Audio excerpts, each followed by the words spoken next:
I got nothing to worry about when you're by my side.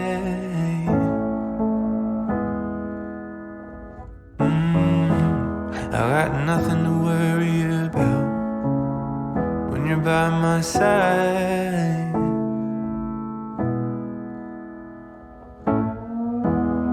I looked out and I saw the rain. I wanted it to go away. I felt the weight of it all come down. I braced from the deafening sound. But you were there, holding my hand. You were there, holding my hand.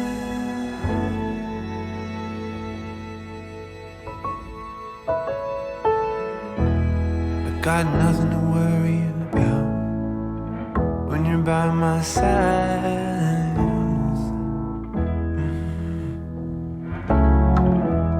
I got nothing to worry about when you're by my side.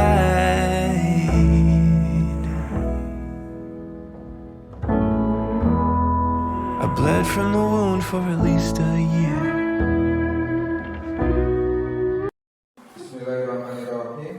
Ke rumah teman pakai sepeda. Pulangnya ketika hari hujan. Sebelum kegiatan ini saya buka, kuucapkan salam untuk kalian. Assalamualaikum warahmatullahi wabarakatuh.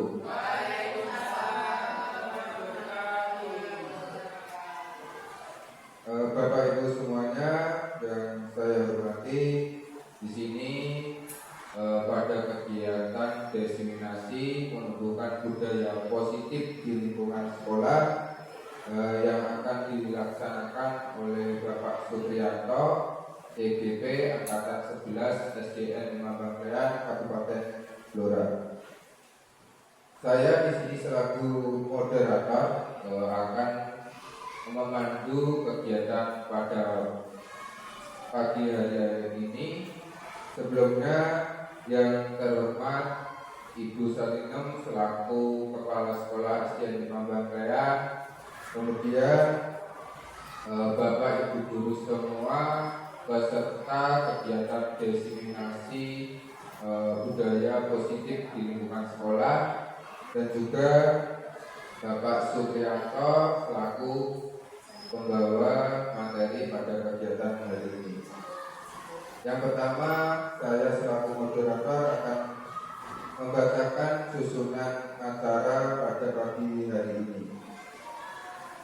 Yang pertama adalah kegiatan pembukaan, yang kedua sambutan dari kepala sekolah, yang ketiga penyampaian materi, yang keempat tanya jawab, dan yang kelima adalah penutup.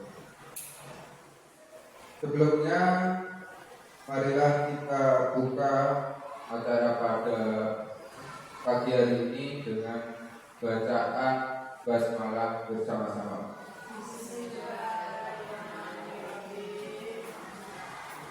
Alhamdulillah. Yang selanjutnya sebelum kita mulai, alangkah lebih baiknya kalau kita haturkan nilai syukur kita kepada Tuhan Yang Maha Esa, Allah Subhanahu wa Ta'ala, yang mana pada kesempatan kali ini kita dapat berkumpul di ruangan ini dalam keadaan sehat walafiat, tidak ada halangan suatu apapun. Kemudian sholawat serta salam mari kita haturkan kepada junjungan kita Nabi Muhammad SAW, yang mana kita tunggu syafaatnya pada yaumul akhir nanti. Kemudian Bapak Ibu semuanya, yang kedua kita menginjak acara yang kedua, yaitu sambutan dari Ibu Kepala Sekolah SDN 5 Bangkalan kepada beliau beliau, Ibu Satinem, saya persilakan.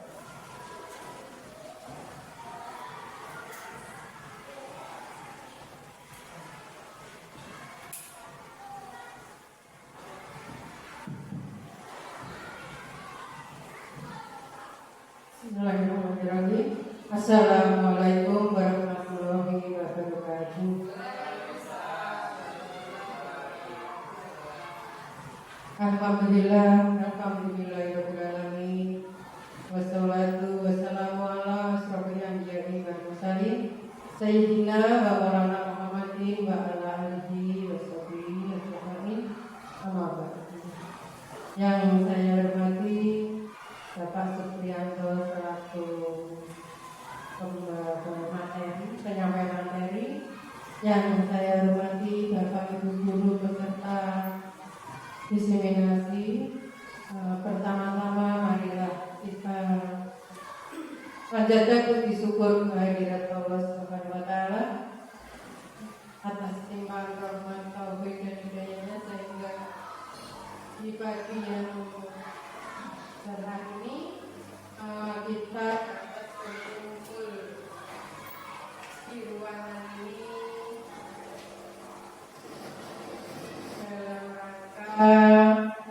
dalam rangka mengikuti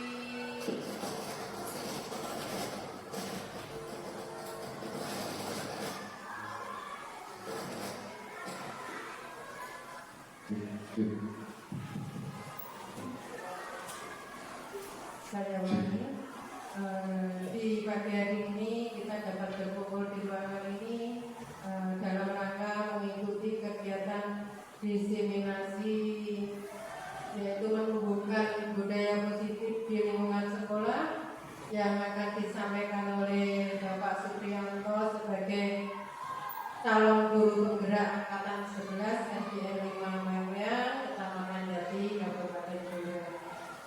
Di kegiatan ini semoga nantinya setelah Bapak Ibu mengikuti kegiatan ini, ilmu yang disampaikan oleh Bapak Supriyanto dapat bermanfaat untuk Bapak Ibu guru semua, khususnya juga Bapak Supriyanto nantinya yang saat ini sebagai calon guru penggerak, ilmu yang telah diterima sebagai TGP nanti bisa ditularkan kepada Bapak dan Ibu guru, terutama dapat diterapkan kepada peserta didik sehingga peserta didik nantinya bisa maju, bisa berkembang sesuai dengan kemampuannya, sesuai dengan potensinya. Dengan adanya guru penggerak seperti ini, saya harap juga nantinya ada perbedaan karena telah mendapat ilmu baru, dan ilmu-ilmu itu nanti saya mohon juga Pak Pri rela menyampaikan, menularkan kepada teman-teman yang lain sehingga teman yang lain nantinya juga bisa diterapkan kepada siswa-siswinya. Itu harapan saya, dan semoga dengan adanya Bapak Ibu guru penggerak di SDN 5 Mangga, sekolah kita semakin maju, semakin berpotensi, punya karakter, berwawasan global, dan maju terus untuk siswa-siswi kita khususnya, dan pada umumnya untuk peserta didik lainnya di SD yang lain yang mempunyai guru. Kira-kira kurang lebihnya seperti itu yang bisa saya sampaikan, yaitu tadi tetap semangat, saya dukung sepenuhnya Bapak Ibu guru, calon guru penggerak, dan yang belum semoga nantinya tepat mengikuti, tepat dapat panggilan sebagai guru penggerak. Sukses selalu untuk semuanya. Demikian Bapak dan Ibu guru yang bisa saya sampaikan. Semangat terus, pantang mundur, pantang menyerah untuk kemajuan dunia pendidikan. Akhirul kalam, wassalamualaikum warahmatullahi wabarakatuh.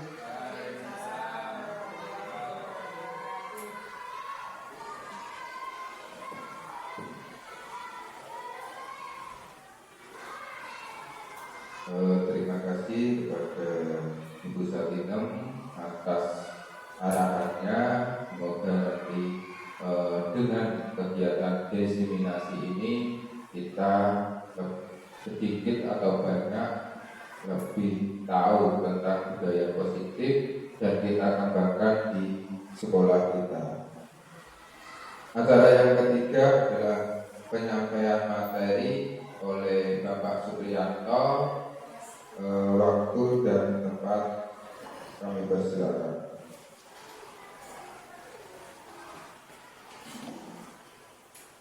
Assalamualaikum warahmatullahi wabarakatuh. Bismillahirrahmanirrahim. Alhamdulillahirabbil alamin. Wa bihi nasta'inu ala umuri dunya wa ala alihi wa sahbihi ajma'in. Amma ba'du. Kepada yang terhormat Ibu Satinem selaku Kepala SDN Muhammadiyah, kepada Bapak Ibu guru serta penjaga yang saya hormati. Pertama-tama marilah kita panjatkan puja dan puji syukur kita kepada Allah Subhanahu wa taala yang mana telah melimpahkan rahmat, hidayah, taufik serta lain-lainnya kepada kita semua sehingga kita semua dapat berkumpul di tempat ini dalam keadaan sehat walafiat. Kedua kalinya selawat serta salam marilah kita haturkan kepada junjungan kita Nabi besar Muhammad Sallallahu Alaihi Wasallam yang mana kita nantikan syafaatnya mulai di dunia ini sampai besok di hari akhir. Bapak Ibu semuanya yang saya hormati, pada pertemuan kali ini izinkan saya untuk menyampaikan diseminasi penumbuhan budaya positif di lingkungan sekolah. Pada kesempatan ini, yang pertama, salam dan bahagia. Semoga Allah Tuhan Yang Maha Esa selalu melindungi kita dan memberi keberkahan hidup. Ini Bapak Ibu, salam bahagia. Kita yang kita tunggu adalah memang kita harus selalu bahagia, selalu bahagia. Itu harapan kita. Jangan sampai kita semua mendapatkan kesusahan. Walaupun kita ya pasti ada susah, tapi tetap bahagia.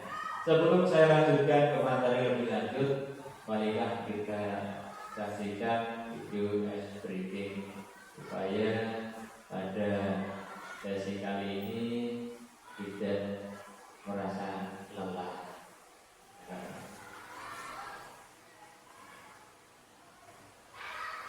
Mohon Bapak Ibu untuk berdiri.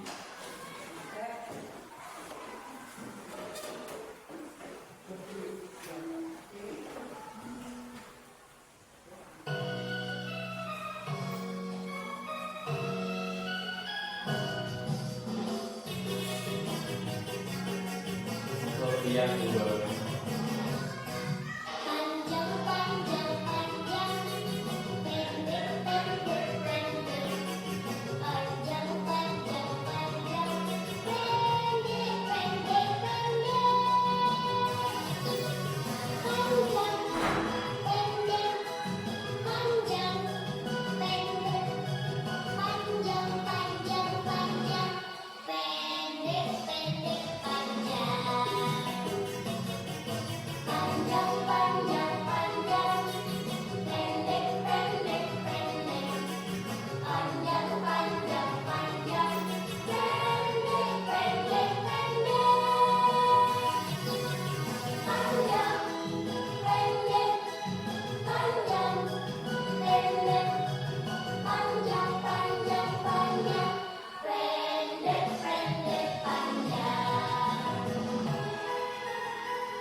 mungkin Bapak Ibu mau menunjukkan kreativitas Bu Isti untuk menunjukkan SBG. Nah, ini saya lanjutkan ke materi. Jadi tujuan utama diseminasi yaitu pertama, melaksanakan aksi nyata modul 1.4 tentang budaya positif pendidikan guru penggerak. Yang kedua, melaksanakan praktik baik pada reka sejawat tentang penerapan budaya positif di sekolah. Ketiga, berkolaborasi dengan Bapak Ibu guru, rekan sejawat SDN 5 Bangkean untuk melaksanakan dan mengembangkan beberapa budaya positif yang ada di sekolah yang sudah berjalan dengan baik. Ini adalah tujuan awal dari diseminasi. Intinya kita semua untuk melakukan budaya positif. Di sekolah kita juga sudah banyak budaya positif, termasuk kalau Jumat kita adakan amal Jumat, itu juga budaya positif. Jumat sehat itu juga budaya positif dan masih banyak lain. Konsep utama modul budaya positif yaitu perubahan paradigma belajar. Kemudian disiplin positif, kebutuhan dasar manusia, motivasi perilaku manusia, posisi kontrol, restitusi, keyakinan kelas, segitiga restitusi. Pertanyaan pemantik dari hal yang sebelumnya tadi, yaitu yang pertama, hukuman dapat mendisiplinkan anak. Kira-kira apakah hukuman itu bisa membuat anak lebih disiplin atau bahkan tidak disiplin atau mungkin bahkan ketakutan. Kemudian yang kedua, pemberian hukuman dengan hal positif seperti membaca atau membersihkan halaman sekolah dapat meningkatkan disiplin anak. Kemungkinan juga hal positifnya ada. Yang ketiga, memberi penghargaan dapat meningkatkan motivasi belajar anak. Lanjut. Disiplin positif dan nilai-nilai kebajikan universal. Pembelajaran dengan paradigma baru. Pembelajaran dengan paradigma baru dirancang berdasarkan prinsip pembelajaran yang terdiferensiasi sehingga setiap siswa belajar sesuai dengan kebutuhan dari tahap perkembangannya untuk mewujudkan profil pelajar Pancasila. Ini Bapak Ibu. Dalam pembelajaran terdiferensiasi ini, kita semua diharapkan untuk bisa memahami murid. Setiap murid itu punya karakter yang berbeda-beda. Setiap murid itu mempunyai kemampuan yang berbeda-beda. Jadi contoh seandainya kita dalam hal Bapak Ibu matematika atau bahasa Indonesia, matematika Bu ya. Yang anak satu itu baru bisa menghafal mungkin perkalian kali 1. Ada yang sudah perkalian kali 3. Ada yang sudah kali 5. Ini namanya terdiferensiasi. Sebagai seorang guru, kita harus memahami kemampuan mengelompokkan Bapak Ibu. Jadi yang masih 1 kali 1 dikumpulkan, yang 1 kali 2 dikumpulkan. Intinya kita berfokus pada murid. Jadi intinya kita mengikuti murid, bukan kita yang harus murid mengikuti kita. Kita memahami keadaan murid yang kira-kira kemauan seperti ini Nah, kita mengikuti kan harus paham murid, tapi kalau kita memaksakan murid, pokoknya harus seperti ini. Kira-kira murid kan yang tidak mampu ya malah ngomong kata gue. Lanjut. Disiplin positif. Di dalam budaya kita, makna kata disiplin dimaknai menjadi sesuatu yang dilakukan seseorang pada orang lain untuk mendapatkan kepatuhan. Dalam hal ini kita cenderung menghubungkan kata disiplin dengan pada aturan atau ketidaknyamanan. Sebagai pendidik, tujuan kita adalah menciptakan anak yang memiliki disiplin diri sehingga mereka bisa berperilaku dengan mengacu pada nilai-nilai kebajikan universal dan memiliki motivasi intrinsik bukan ekstrinsik. Disiplin positif merupakan salah satu cara penerapan disiplin yang bertujuan untuk menumbuhkan kesadaran serta memberdayakan anak untuk melakukan sesuatu tanpa sogokan, ancaman maupun hukuman. Ini kaitan dari materi tadi tentang hukuman, ancaman maupun sogokan. Kira-kira kalau kita sebagai seorang guru melakukan hukuman, itu bisa menumbuhkan sesuatu hal yang disiplin atau enggak Bapak Ibu?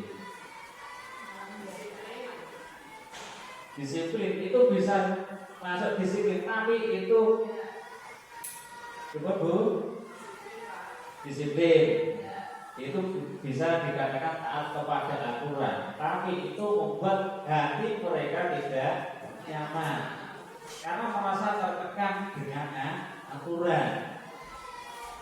Itu cenderung ketidaknyamanan. Maksudnya ini eksternal, motivasi eksternal itu. Kemudian ancaman, bahkan ancaman. Kamu nek enggak ini harus atau dihukum setelan. Itu bisa mengikuti, tapi juga dalam hati mereka juga tertekan. Kemudian sogokan, sogokan contohnya apa Bu? Isti sogokan apa Bu? Contohnya Bu, kamu nek ulang masuk wagi, kok tak beri hadiah, ya permen sak truk, semen tak truk ya, permen sak truk ya, awet kok. Lanjut lah. Nah ini kaitannya perubahan paradigma Anda A dan B, Anda dan teman Anda. Ini sobeklah secara kertas kecil, tuliskan benda atau sesuatu yang sangat berharga untuk Anda, letakkan di salah satu tangan Anda dan genggam benda atau sesuatu tersebut dengan segala daya. Buatlah sebuah kepala. Sebetulnya maksudnya gini, Bapak Ibu sekalian disuruh mencatat kira-kira entah catatan apa yang panjenengan sedoyo itu dengan catat, entah itu cita-cita, entah ada apa, tapi digenggam erat-erat. Teman Anda yang B akan mencoba dengan sekuat tenaga dengan berbagai cara untuk meminta Anda memberikan benda tersebut. B bisa membujuk, mengancam, menghardik, merayu, menyuap apa saja agar dapat membuka kepala tangan Anda. Apa yang terjadi kira-kira? Karena penasaran yang si B, kira-kira yang ditulis apa, ini moyoki atau ini memfitnah atau dan sebagainya, atau ini sebuah hadiah yang barang berharga. Akhirnya si B ini dia penasaran, berusaha untuk membuka sekuat tenaga dan begitu juga membujuk, mengancam, bahkan menghardik, merayu, menyuap apa saja agar dapat membuka kepala tersebut. Jadi B berusahanya untuk membuka itu dengan cara membujuk, mengancam, menghardik, merayu, menyuap, apa saja agar dapat membuka mulut. Kira-kira apa yang terjadi kalau seperti itu? Lanjut. Siapa sesungguhnya yang memiliki kontrol? Nah, di sini tugas kita, siapa yang sesungguhnya memiliki kontrol? Stimulus respon. Yang pertama, kita mencoba mengubah orang agar berpandangan sama dengan kita. Kira-kira itu patut tidak buat kita, Bapak Ibu ya. Kita mencoba mengubah orang lain agar berpandangan sama dengan kita. Untuk teori kontrolnya, pilihan kita berusaha memahami pandangan orang lain tentang dunia, terus tentang kita. Maksudnya, dalam materi ini kita itu tidak boleh memaksakan kehendak orang lain untuk agar mengikuti kita, tapi kita sebagai orang lain atau yang di depan harus mengetahui atau memahami orang tersebut, gitu ya. Kemudian yang kedua, perilaku buruk dilihat sebagai suatu kesalahan. Orang bilang perilaku buruk itu adalah hal kesalahan. Menurut teori kontrolnya, semua perilaku memiliki tujuan. Maksudnya gini, orang kita anggap melakukan keburukan, itu kita menganggap orang itu buruk dan salah. Tapi orang yang menjalani itu, dia mempunyai alasan dan tujuan. Kenapa saya melakukan ini? Dia punya alasan dan punya tujuan. Jadi kita intinya untuk selalu berprasangka baik. Kemudian orang lain bisa mengontrol saya. Hanya Anda yang bisa mengontrol diri Anda. Kalau kita berpendapat orang lain bisa mengontrol saya, berarti saya dikendalikan, gitu ya, dikendalikan orang lain seperti halnya robot. Kita dikendalikan orang lain, tapi tidak. Untuk teori kontrolnya yaitu hanya Anda yang bisa mengontrol diri kita, hanya kita yang bisa mengontrol diri kita sendiri. Kemudian saya bisa mengontrol orang lain, Anda tidak bisa mengontrol orang lain. Kita pun sebaliknya tidak akan bisa mengontrol orang lain. Orang lain bisa mengontrol dirinya sendiri. Pemaksaan ada pada saat wujudan gagal. Kolaborasi, ya, kontrol teori-teorinya kolaborasi dan konsensus menciptakan pilihan-pilihan baru. Jadi untuk pemaksaan pada saat wujudan gagal itu dipaksa, membujuk, merayu, mengajak orang teman kita harus berubah seperti ini. Tapi dipaksa, kira-kira nyaman tidak Bapak Doni? Karena tidak sesuai hati nurani. Itu kita harus berkolaborasi, berkonsensus, menciptakan pilihan baru. Jadi intinya dalam hal itu kita sepakat mengambil kesepakatan yaitu bermusyawarah, berkolaborasi. Kemudian selanjutnya model berpikir menang atau kalah.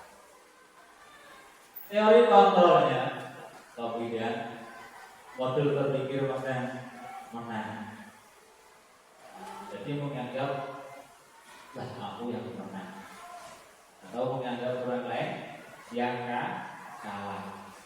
Dia tidak ragu. Nah, kira-kira seperti itu Bu, Bapak Ibu. Intinya kita akhirnya jadi orang sombong.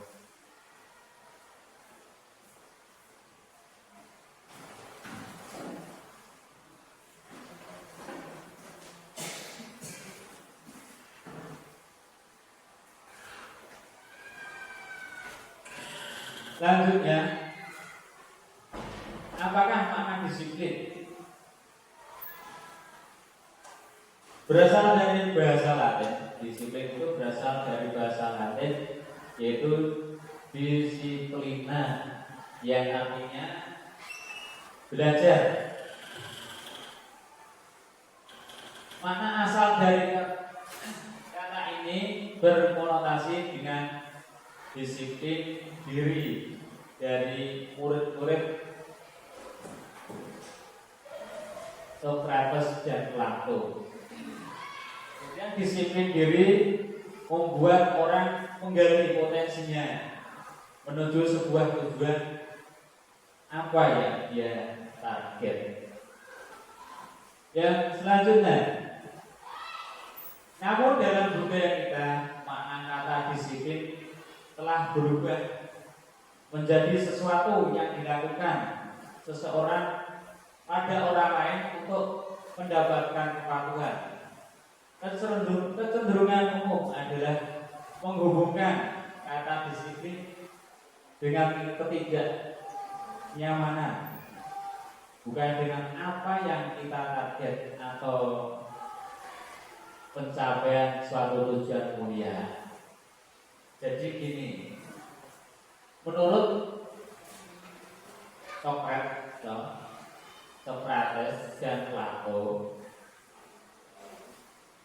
itu disiplin membuat orang menggali potensinya menuju sebuah tujuan apa yang dia target, dia hargai. Jadi disiplin itu seharusnya membuat tujuan apa yang kita hasilkan nanti, tapi bukan sebaliknya karena keterpaksaan. Saya bisa melakukan disiplin karena dipaksa, atau karena aturan, atau karena hukuman. Lanjut. Nilai kebajikan universal. Nilai-nilai kebajikan adalah sifat-sifat positif manusia yang merupakan tujuan mulia yang dicapai setiap individu.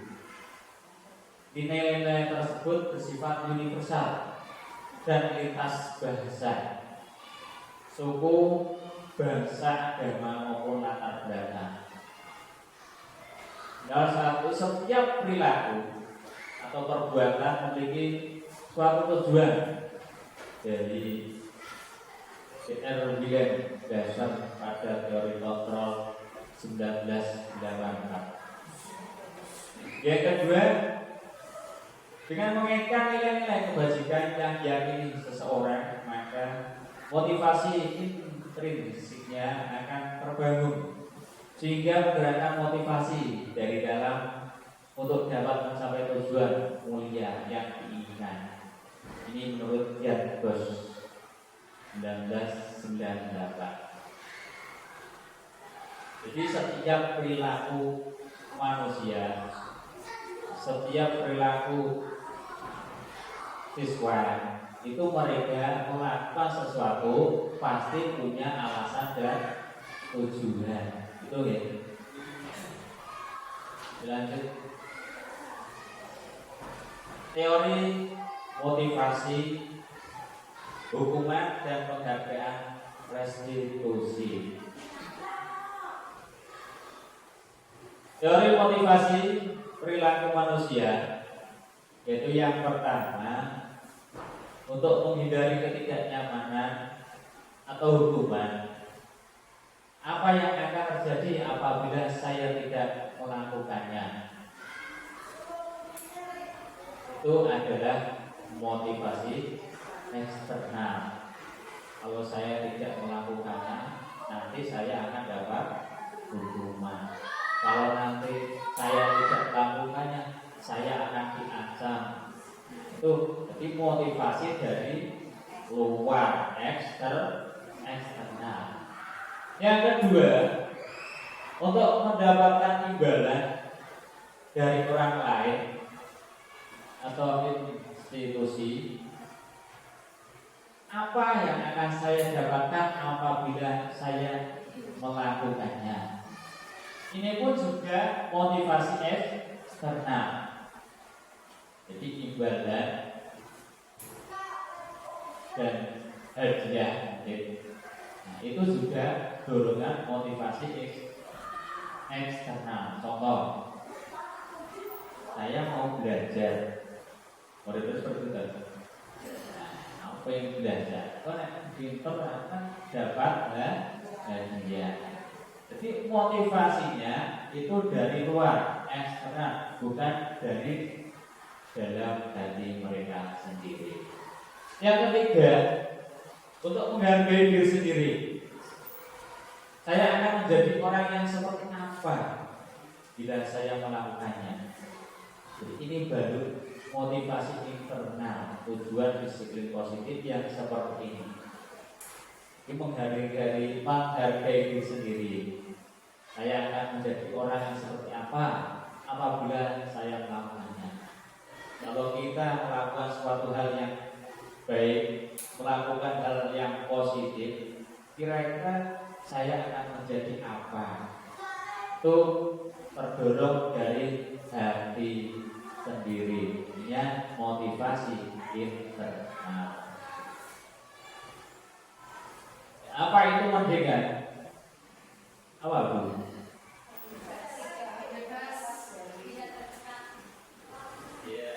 Merdeka itu artinya tidak hanya terlepas dari perintah, akan tetapi juga cakap buat memerintah diri sendiri. Jadi merdeka itu bukan terlepas dari perintah. Merdeka bukan diperintah dan disuruh, betul ya. Tapi cakap buat memerintah diri.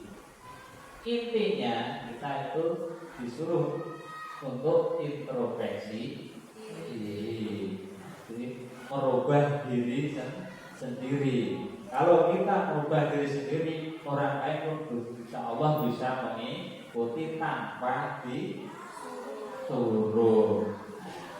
Intinya teladan. Dihukum oleh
saya ulangi lagi, dihukum oleh penghargaan, bahwa penghargaan berlaku sama dengan hukuman. Dalam arti meminta atau membujuk seseorang melakukan sesuatu untuk memenuhi suatu tujuan tertentu dari orang yang meminta atau membujuk. Dorongannya eksternal dan akan ada faktor ketergantungan. Beberapa dampak dari pemberian penghargaan menurut Alvin 1993. Jadi ini suatu penghargaan itu berlaku sama dengan hukuman. Maksudnya gimana? Gimana Bu? Penghargaan berlaku dengan hukuman karena dalam diri mereka akan apa? Dalam hati mereka tidak ada keinginan dari sendiri. Jadi penghargaan itu menimbulkan hanya motivasi tadi eksternal ya. Pengaruhnya jangka panjang dan jangka pendek. Itu suatu penghargaan dan hadiah atau hukuman itu juga berpengaruh jangka panjang maupun pendek. Penghargaan hukum, penghargaan mengurangi kekepahan, penghargaan tidak efektif, penghargaan merusak hubungan. Itu suatu penghargaan itu pun bisa merusak hubungan. Bentuk program kebajikan, apresiasi. Dalam memberikan apresiasi atau pengakuan, perlu diingat beberapa hal. Di antaranya, beri pengakuan secara khusus. Yang kedua, beri pengakuan secara pribadi. Yang ketiga, beri pengakuan kepada semua murid atau bergantian. Kemudian yang keempat, beri pengakuan secara konsisten. Yang kelima, fokus pada proses. Ini bentuk program kebajikan atau apresiasi. Memberikan apresiasi, kalau kita memberikan apresiasi kepada seorang murid, kita diantaranya itu pengakuan secara khusus, mungkin dengan ucap kamu pinter, atau kamu kok kreatif banget. Itu kan memberi pengakuan yakoni bahwa itu pengakuan atau apresiasi kepada seorang murid, entah itu secara khusus atau pribadi, bahkan bergantian seluruhnya, tapi gantian satu persatu, atau berproses dengan prosesnya tadi. Contoh pengakuan apresiasi kebajikan. Nah, ini ada contohnya, Bapak Ibu. Untuk pembukaan ada nilai kebajikan situasi. Mungkin Bapak Ibu sekalian pernah memperhatikan salah satu siswa, di antaranya seperti ini contoh. Kemarin saya perhatikan rasa empati besar sekali pada saat menolong murid dan kelas. Kita semua Bapak Ibu kan memperhatikan salah satu murid yang punya rasa empati pada saat menolong murid baru di kelas. Kemudian apresiasi kebajikan selanjutnya itu saya menghargai kepedulianmu pada saat kamu membantu teman-temanmu di tugas kelompok. Intinya kita Bapak Ibu sekalian memberikan apresiasi kepada murid. Contohnya seperti itu, saya menghargai kepedulianmu, entah itu diucapkan secara langsung tadi pada salah satu murid, atau bahkan mungkin bersama-sama satu murid. Contoh yang ketiga, terima kasih untuk rasa tanggung jawabmu pada saat kamu memungut kertas-kertas yang berserakan di lantai. Ini pun kita Bapak Ibu memperhatikan para murid yang sedang melakukan kebajikan. Contohnya seperti itu. Lanjut. Tindakan guru, ini ada sedikit pertanyaan Bapak Ibu. Tindakan guru seperti itu, contoh mencatat 100 kali di dalam buku kalimat saya tidak akan terlambat lagi karena terlambat ke sekolah. Ini kira-kira yang dilakukan Bapak Ibu guru ini termasuk hukuman atau konsekuensi? Apa Bu? Hukuman ya. Karena disuruh mencatat 100 kali dalam buku saya tidak akan terlambat lagi karena terlambat ke sekolah. Kemudian yang kedua, lari mengelilingi lapangan basket 2 kali karena terlambat hadir di sekolah. Dan kira-kira Bapak Ibu tindakan seperti ini dinamakan hukuman atau konsekuensi. Berlari-lari mengelilingi lapangan basket 2 kali karena terlambat hadir ke sekolah. Hukuman. Yang ketiga, murid diminta untuk push up 15 kali karena tidak menggunakan masker ke sekolah.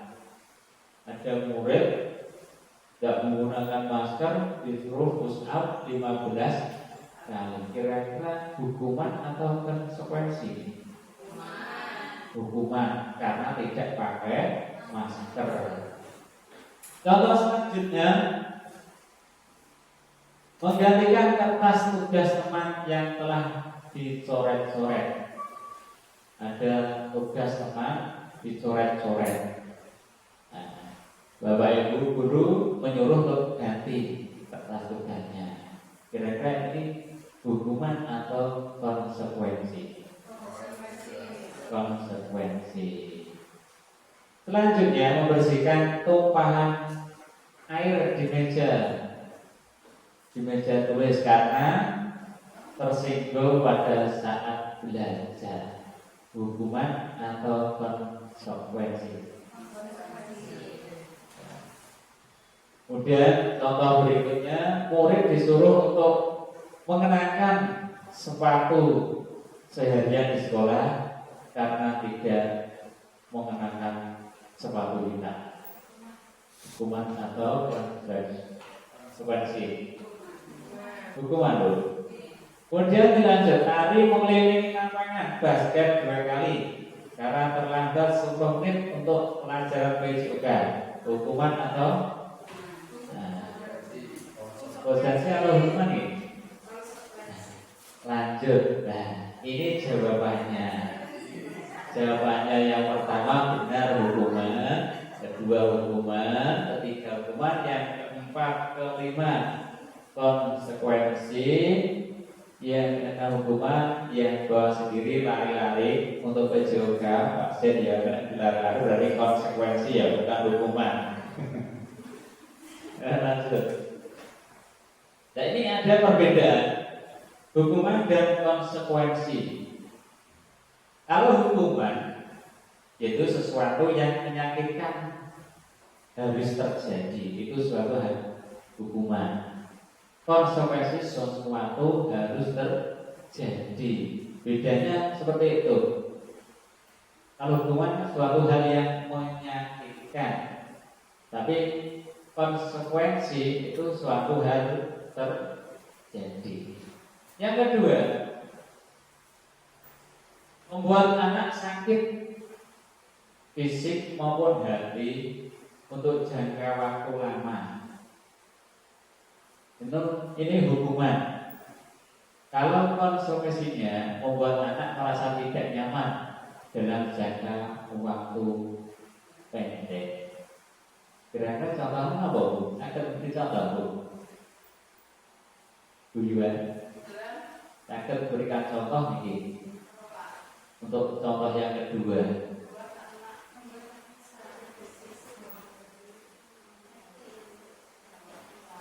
membuat anak sakit fisik maupun hati untuk jangka waktu lama. Ini hukuman, kira-kira contohnya seperti apa? Memarahi anak mungkin dikata-katain kamu seperti apa. Itu dia merasa sakit hati dan teringat sekali sampai tidak sekolah masih mengingat. Kalau konsekuensinya membuat anak merasa tidak nyaman dalam jangka waktu pendek, ini membuat merasa bersalah. Kira-kira seperti apa? Karena supaya mereka merasa bersalah dengan menyesali dengan sendirinya. Hukumannya ketika anak membenci kedisiplinan. Konsekuensinya anak menghargai disiplin. Hukuman itu adalah suatu paksaan. Harus seperti ini. Pokoknya kamu harus melakukan ini karena telah melanggar atau melakukan kesalahan. Itu paksaan. Kalau konsekuensinya itu stimulus apa nih Bu? Langganan. Tanggapan.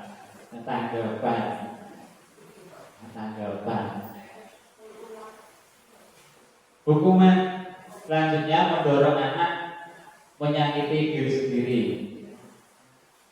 Ada hukuman ketika kita tidak melakukannya, tapi menyuruh anak untuk menyakiti diri sendiri. Contohnya gitu. Apa Bu Isti? Contohnya Bu, kira-kira mendorong anak menyakiti diri sendiri.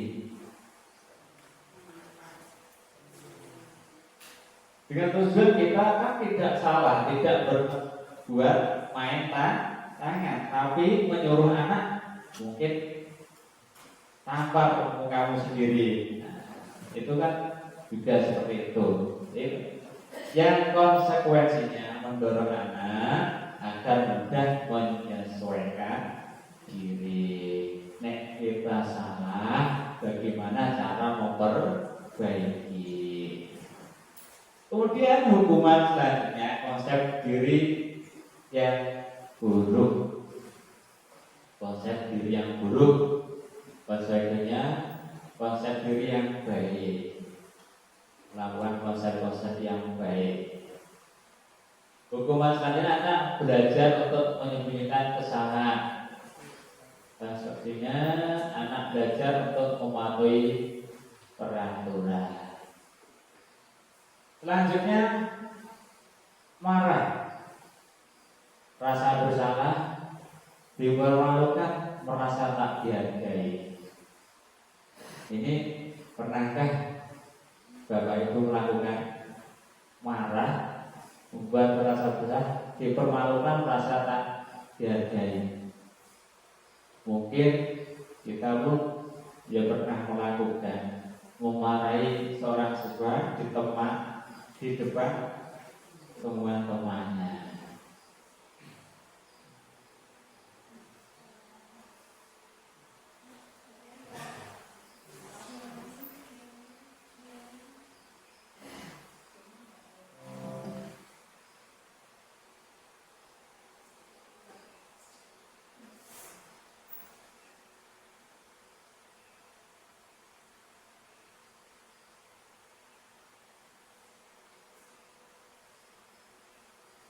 Nah, ini jadi mungkin pernah kita lakukan memarahi anak di depan teman karena kesalahan. Konsekuensinya pidana hak dibuat tidak nyaman, diasingkan untuk sementara. Kalau memang anak itu salah, cara kita yaitu memanggil secara pribadi, diberitahu kesalahannya, kok kenapa kau berbuat salah, dan berusaha agar supaya tidak mengulanginya. Lanjut. Nah, ini apa itu restitusi? Restitusi adalah proses menciptakan kondisi bagi murid untuk memperbaiki kesalahan mereka, sehingga mereka bisa kembali pada kelompok mereka dengan karakter yang lebih kuat. Restitusi juga merupakan proses kolaboratif yang mengajarkan murid untuk mencari solusi untuk masalah mereka dan membantu murid berpikir tentang orang seperti apa yang mereka ingin jadi atau tujuannya, dan bagaimana mereka harus memperlakukan orang lain. Ini menurut dosen 2004. Arti restitusi. Dan ini keyakinan kelas. Di keyakinan kelas dengan peraturan itu berbeda, Bapak Ibu. Peraturan itu sesuatu yang harus ditaati. Tapi yang untuk keyakinan kelas,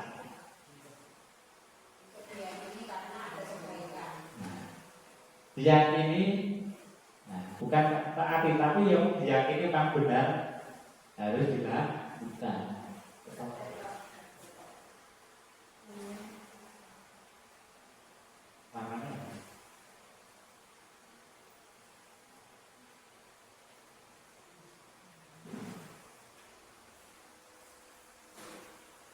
Mengapa tidak peraturan saja?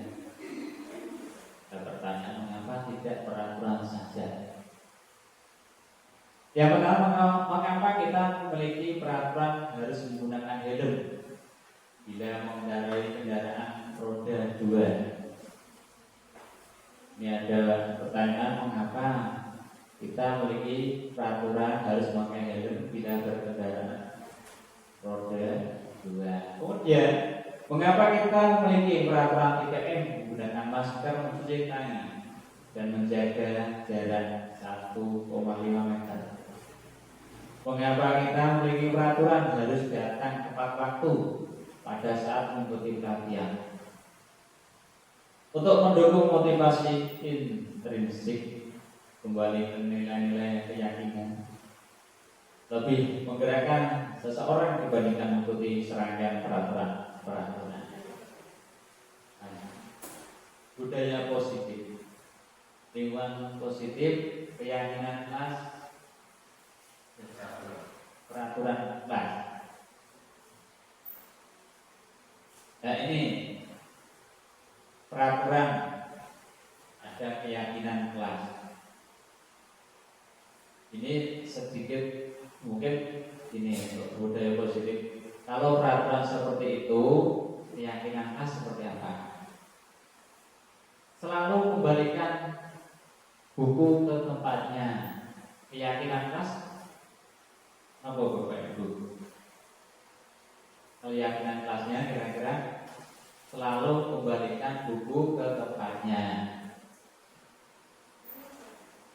Keyakinan kelas berarti bertanggung jawab. Selalu yang kalau meminjam buku berarti harus dikembalikan.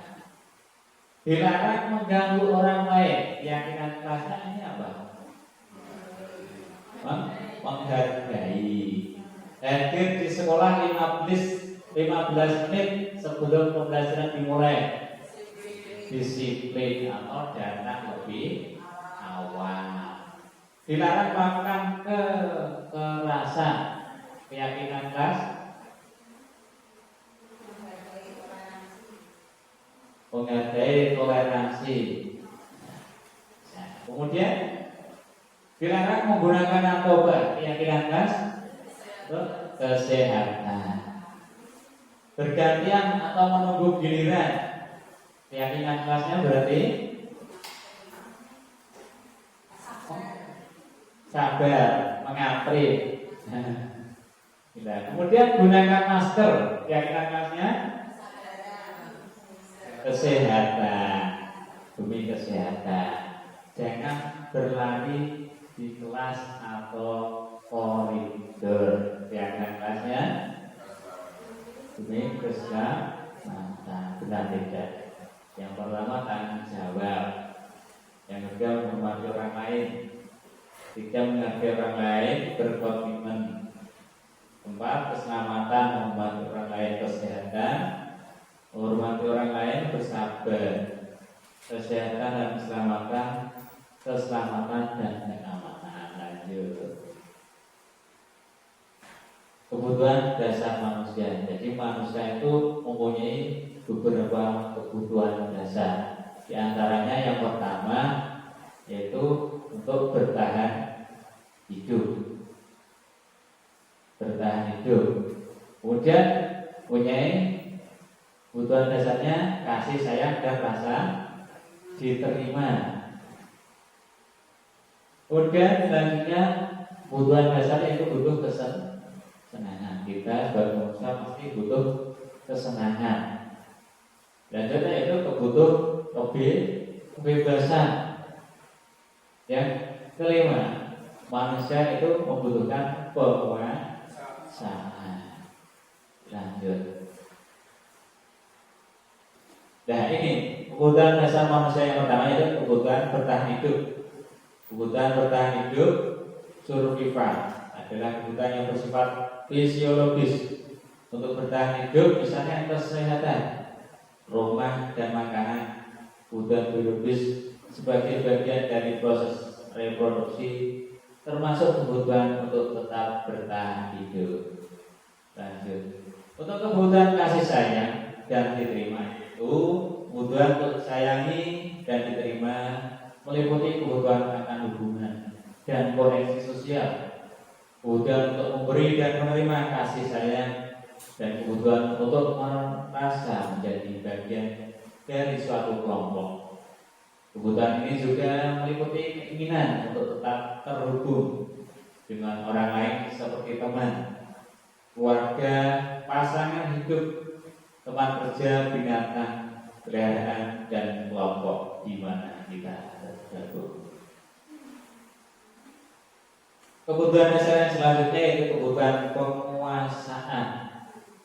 Manusia itu butuh penguasaan. Kebutuhan ini berhubungan dengan kekuatan untuk mencapai sesuatu, menjadi kompeten, menjadi terampil, diakui atas prestasi dan keterampilan kita, didengarkan dan memiliki rasa harga diri.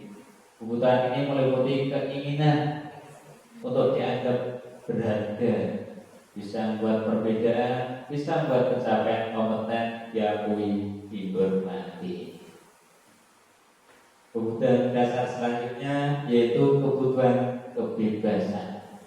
Nah, jadi manusia itu juga butuh untuk kebutuhan bebas, adalah kebutuhan akan kemandirian, kebutuhan mandiri, otonomi, memiliki pilihan dan mampu mengendalikan arah hidup seseorang. Anak-anak dengan kebutuhan kebebasan yang tinggi menginginkan pilihan. Mereka perlu banyak bergerak, suka mencoba-coba, tidak terlalu terpengaruh orang lain, dan senang mencoba hal baru dan menarik.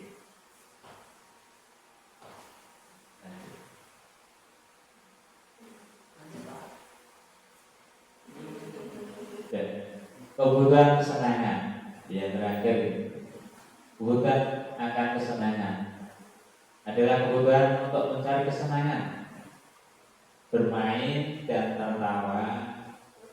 Anak-anak dengan kebutuhan dasar dan kesenangan yang tinggi biasanya ingin menikmati apa yang dilakukan. Mereka juga bisa berkonsentrasi tinggi saat mengerjakan hal yang disenangi. Mereka suka permainan dan suka mengoleksi barang, suka berburu, suka lucu, dan juga menggemaskan. Bahkan saat mereka bertingkah laku buruk, mereka masih terlihat lucu. Lanjut. Ini ada narasi pemantik. Ibu Ambar, guru waris kelas 2A di SD Pelita Hati, sedang bingung menghadapi ulah salah satu murid di kelasnya. Doni, beberapa anak di kelas 2A telah datang padanya dan mengeluhkan Doni yang seringkali meminta bekal makan siang mereka dengan paksa. Jika Anda menghadapi situasi seperti Ibu Ambar, apa yang akan Anda lakukan? Menurut Anda, kira-kira apa alasan Doni melakukan hal itu? Ini ada suatu narasi. Kira-kira seperti apa, Bu, Bapak, Bu? Kalau kita jadi Bu Ambar, ada anak seperti itu. Kesimpulan, dalam kasus Doni di atas, apabila jawaban Doni ketika ditanya oleh Ibu Ambar adalah karena ia lapar dan orang tuanya tidak membawakannya bekal makan siang, maka kebutuhan dasar yang sedang berusaha dipenuhi oleh Doni adalah kebutuhan untuk bertahan hidup. Narasi pemantik lagi yaitu Ibu Guru Bidan. Aku tidak boleh bersenandung sewaktu mengerjakan tugas. Katanya kelas harus tenang, tidak ada suara dan enggak seru jadinya. Kesimpulannya yaitu kebutuhan akan kesenangan. Ini ada 5 posisi kontrol. Lanjut.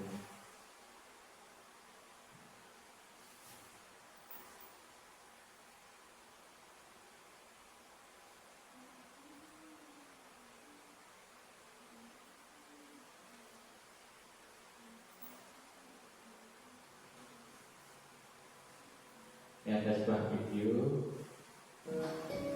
Belum sepertinya.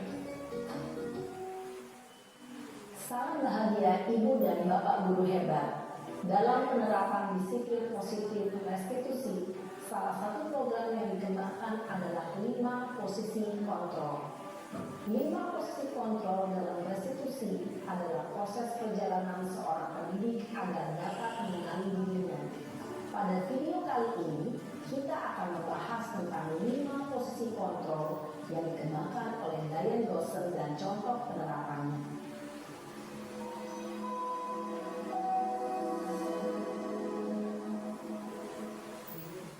5 posisi kontrol itu adalah 1.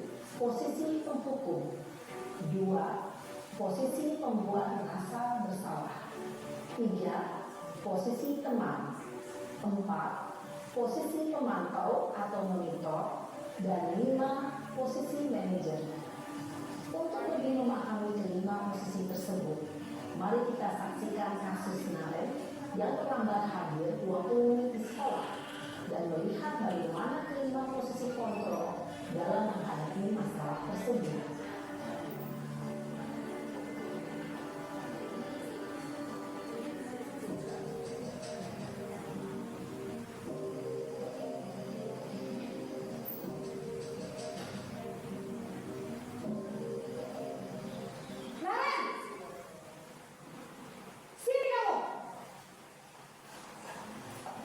Selamat pagi, Bu. Selalu terlambat. Kamu deh, pasti terlambat. Maaf, Bu. Saya Apa? Apa coba? Alasan kamu apa lagi? Kapan sih kamu tidak terlambat? Malas sekali ya kamu jadi anak. saya Dasar pemalas. Gak kapok-kapok sih kamu. Sudah berapa kali terlambat? Sana, kamu keliling lapangan basket 2 kali. kenapa saya harus ke lapangan basket, Bu? Kenapa? Kamu melawan ibu. Berani-beraninya jawab. Sudah terlambat, masih berani jawab pula. Sekarang, keliling lapangan basket 5 kali sekalian. Biar kapok. Cepat. Pergi sana ke lapangan basket. Posisi penghukum biasanya berbicara dengan nada tinggi, menghadik, menunjuk-nunjuk, menyakiti, dan menyindir. Hukuman bisa berupa fisik maupun psikis. Ibu dan Bapak Guru hebat, dampak yang terjadi pada murid ketika guru berada pada posisi penghukum adalah murid cenderung akan memberontak, bahkan menyimpan dendam.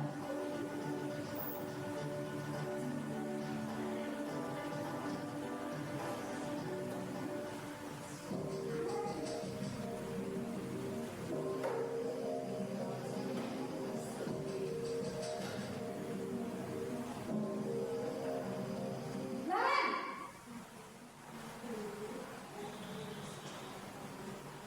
Selamat pagi, Bu. Naren!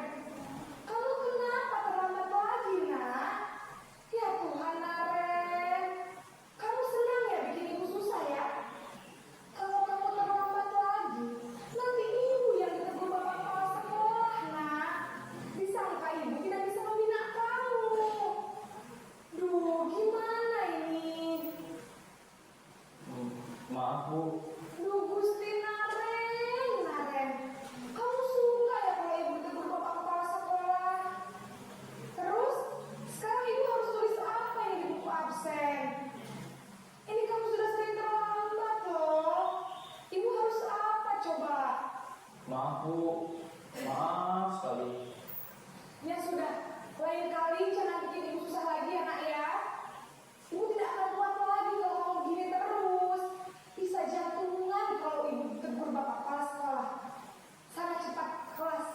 Maaf ya Bu, maaf sekali. Posisi pembuat rasa bersalah berbicara dengan nada tenang, cenderung lembut. Namun kata-kata yang diutarakan membuat murid merasa menjadi orang yang gagal, memandang buruk dirinya sendiri, merasa tidak berharga, dan tidak sanggup membahagiakan orang lain. Ketika guru mengambil posisi pembuat rasa bersalah, murid akan menganggap dirinya yang bersalah dan ia akan menyimpan emosi negatif tersebut di dalam dirinya.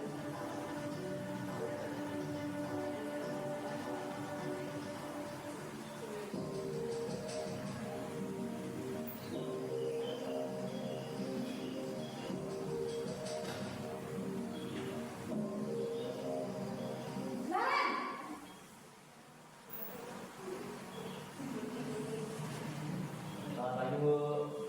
Wah, sudah jam berapa ini nak? Selamat pagi ya sayang. Iya Bu, habis ibu saya lupa bangunkan saya Bu. Kamu malah menyalahkan ibu kamu.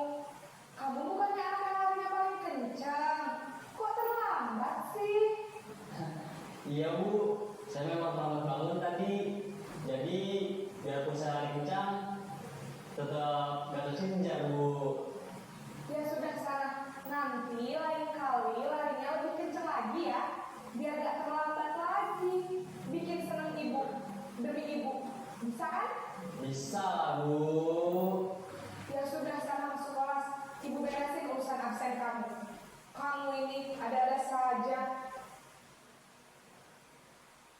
Dalam posisi teman, guru berbicara dengan nada suara ramah, akrab, cenderung bersenda gurau untuk menjaga suasana tetap santai. Murid akan merasa senang, aman, dan akrab dengan guru. Identitas yang tercipta adalah identitas sukses atau berhasil. Namun, perlu diingat, karena ini masih dorongan eksternal, maka ada faktor ketergantungan dari murid kepada orang tertentu. Di sini guru absennya, sehingga di lain waktu murid bisa berperilaku baik, namun hanya kepada orang-orang tertentu saja.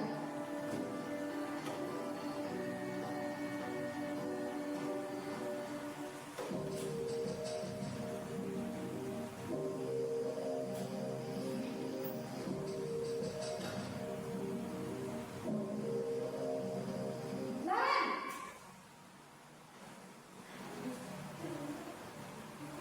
Selamat pagi Bu. Naren, apa peraturan sekolah kita tentang jam berapa kita harus masuk sekolah, nak? Kita harus di sekolah jam 7 Bu. Iya betul, sekarang sudah jam 7.20. Naren sudah tahu konsekuensinya jika terlambat hadir. Paham Bu, saya harus tinggal kelas pas jam istirahat selama 20 menit. Iya benar, konsekuensinya demikian. Jadi nanti jam 9.30 pas istirahat, kamu harus tinggal di kelas, kerjakan tugas tambahan untuk ketertinggalan kamu, ya? Baik Bu. Posisi pemantau mengandalkan penghitungan atau data untuk mengontrol murid. Guru mengarahkan murid berdasarkan peraturan dan konsekuensi. Seorang pemantau menunjukkan bahasa tubuh dan ekspresi wajah yang datar dan cenderung formal.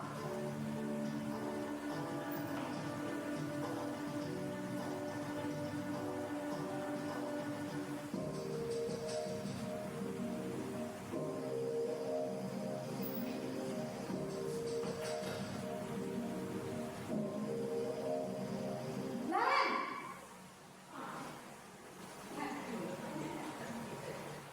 Selamat pagi Bu. Selamat pagi Naren.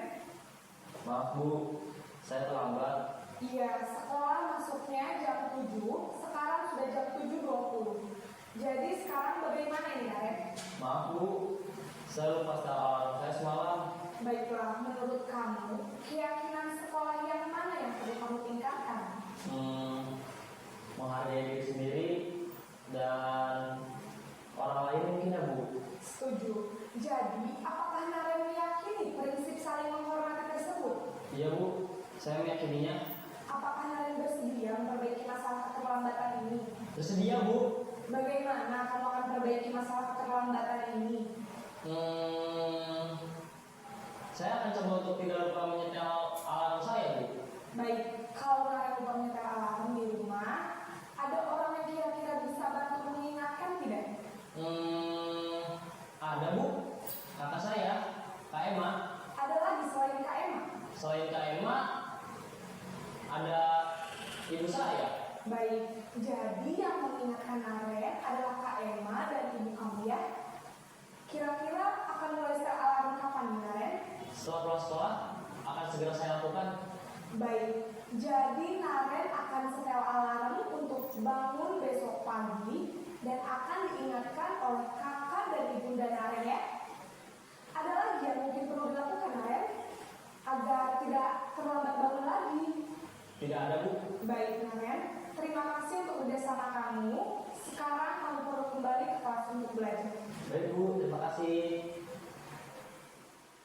Posisi manajer adalah posisi kontrol yang disarankan untuk membimbing murid memiliki sikap disiplin yang positif, yaitu murid yang mandiri, bertanggung jawab, dan dapat memecahkan masalah. Tujuan dari posisi ini adalah agar murid dapat berefleksi atas tindakannya. Guru akan dengan tulus memberikan pertanyaan-pertanyaan bermakna, sehingga membuat murid dapat belajar dari kesalahannya dan mencari sebuah solusi untuk menyelesaikannya.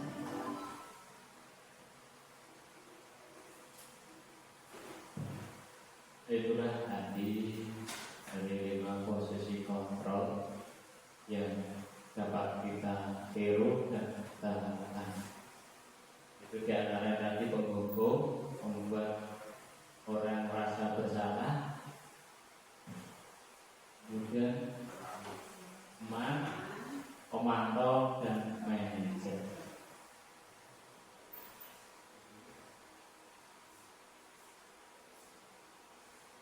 Segitiga restitusi. Di antara segitiga restitusi itu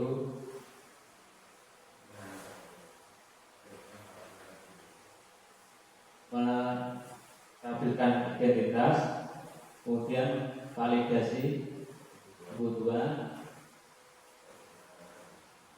menanyakan keyakinan.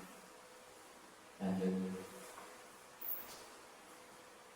Untuk membuat anak yang merasa gagal karena berbuat salah menjadi positif terhadap dirinya, yaitu menstabilkan identitas. Guru berkata, berbuat salah itu hal yang manusiawi. Tidak ada manusia yang sempurna. Bapak Ibu sudah buat salah. Kita pasti bisa menyelesaikan permasalahan ini. Bapak Ibu tidak tertarik untuk mencari tahu siapa yang benar, siapa yang salah. Bapak atau Ibu lebih tertarik untuk menyelesaikan masalah.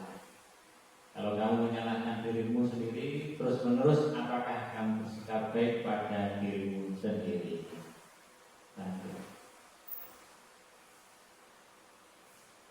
Membantu murid mengenali basic kebutuhan dasar yang ingin dipenuhi ketika melakukan kesalahan itu.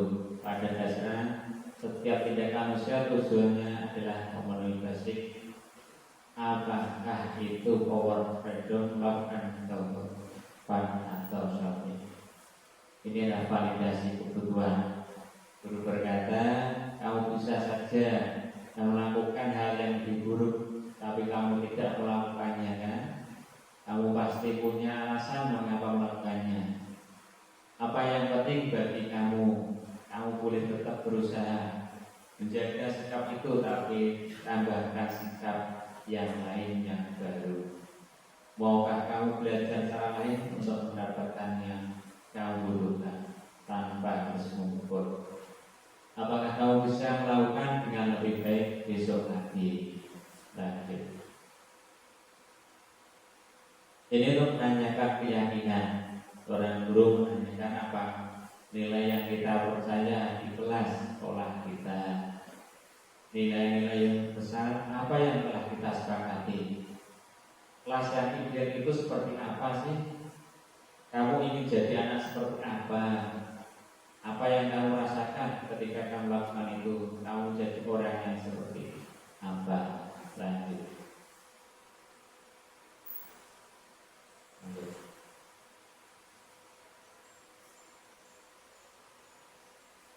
Ini disiplin positif ketika termasuk teori kontrol.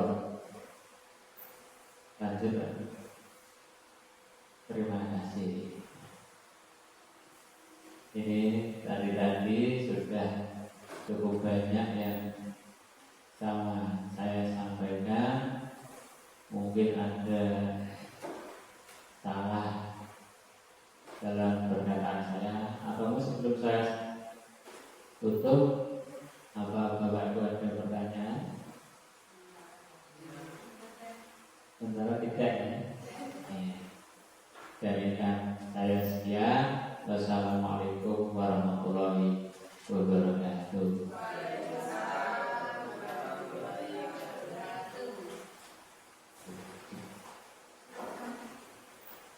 Terima kasih kepada Pak Supriyanto atas kegiatan diseminasi pada kesempatan kali ini.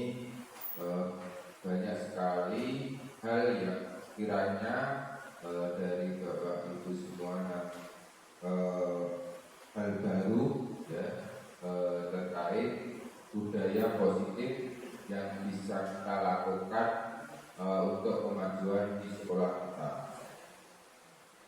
Bapak Ibu semuanya, alhamdulillah kegiatan diseminasi pada kesempatan kali ini sudah terlaksana.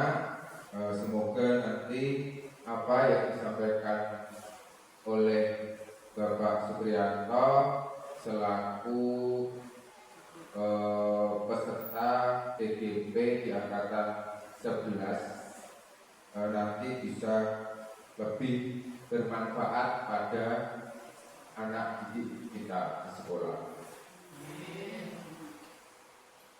Demikian Bapak Ibu semua, sebelum saya tutup kegiatan pada kesempatan kali ini, izinkan saya berpantun sedikit.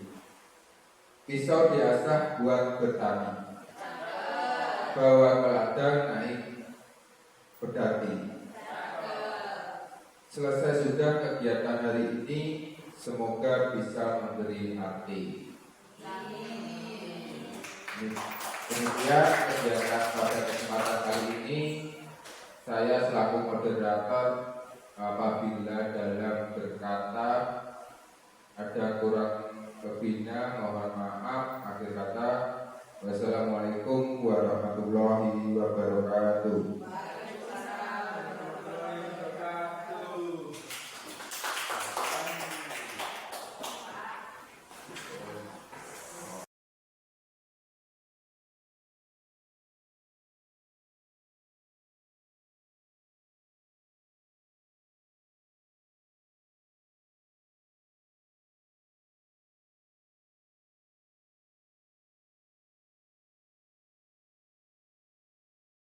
Kenalkan, nama saya dari kelas 5. Saya setuju sebagai murid kita butuh untuk dimengerti, didengarkan, dan dihargai. Ketika kita melakukan kesalahan, pasti ada alasannya, bukan langsung dihakimi dan dimarahi tanpa mendengarkan alasan kita melakukan hal tersebut. Ketika kita dipercaya dan diarahkan untuk berdiskusi, mencari solusi dan memperbaiki kesalahan kita, saya yakin pasti bisa memperbaikinya. Jadi saya harap Bapak Ibu guru dapat membimbing kita dalam menemukan solusi kita dan solusi ketika kita melakukan kesalahan. Nama saya Naila, kelas 5. Saya setuju karena dengan pemberian hukuman akan menimbulkan rasa tertekan dan tidak mau masuk sekolah. Dengan cara ini kita diberi kesempatan untuk memperbaiki kesalahan yang kita lakukan. Terima